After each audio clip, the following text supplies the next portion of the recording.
કૃષિ એ વ્યાપાર નથી, ધર્મ છે. કૃષિ ધર્મમાં કિસાનનું કર્મ છે પ્રકૃતિને વફાદાર રહેવાનું, અને એ માટેનો શ્રેષ્ઠ રસ્તો છે પ્રાકૃતિક ખેતી. અધ્યાત્મ અને અહિંસાના આધાર સ્તંભ પર થતી ખેતી એટલે પ્રાકૃતિક ખેતી.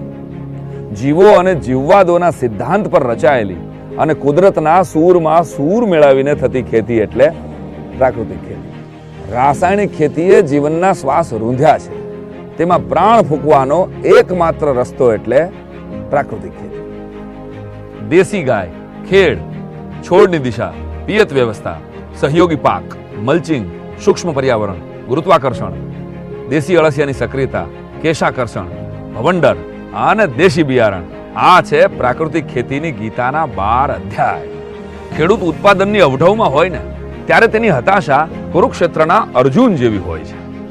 આ હતાશાનો હલ હળમાંથી મળે છે, અળસિયાના મળમાંથી મળે છે, જમીનના ઉપર આવેલા તળમાંથી મળે છે. પ્રકૃતિ કિસાનને સાદ પાડે છે કે હે કિસાન, પ્રાકૃતિક ખેતી તરફ પાછો વળ. તારા વડવાઓ જેવી રીતે ખેતી કરતા હતા એમ ખેતી કર. ઝેરી દવાના ઘૂંટડાઓ પી પીને તારી જમીન થાકી ગઈ છે.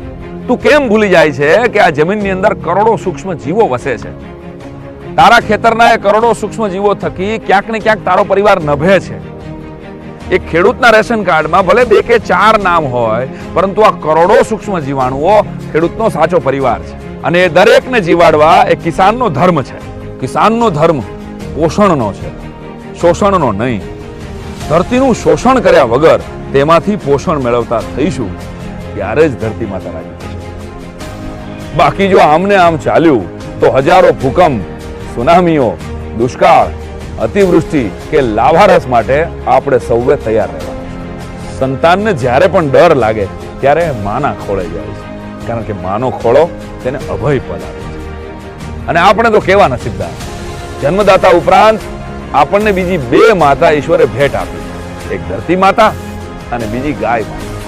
માત્ર ગાયથી પ્રાકૃતિક ખેતી સંભવ છે. સમગ્ર ભારત વર્ષને જે વ્યક્તિએ પ્રાકૃતિક ખેતીની ભેટ ધરી એવા એસપીએનએફના પ્રણેતા શ્રી સુભાષ પાલેકરજીએ જ્ઞાન અને વિજ્ઞાનના સમન્વયથી પ્રાકૃતિક ખેતી દ્વારા એક નવી કૃષિ ક્રાંતિની ભેટ ધરી છે. હજી બાજી બગડી નથી. હાલો ખંતથી ખેતી કરીએ. દેશી ગાય આપણી પાસે છે, આપણને મલ્ચિંગ આવડે છે, મલ્ટીક્રોપની કોઠા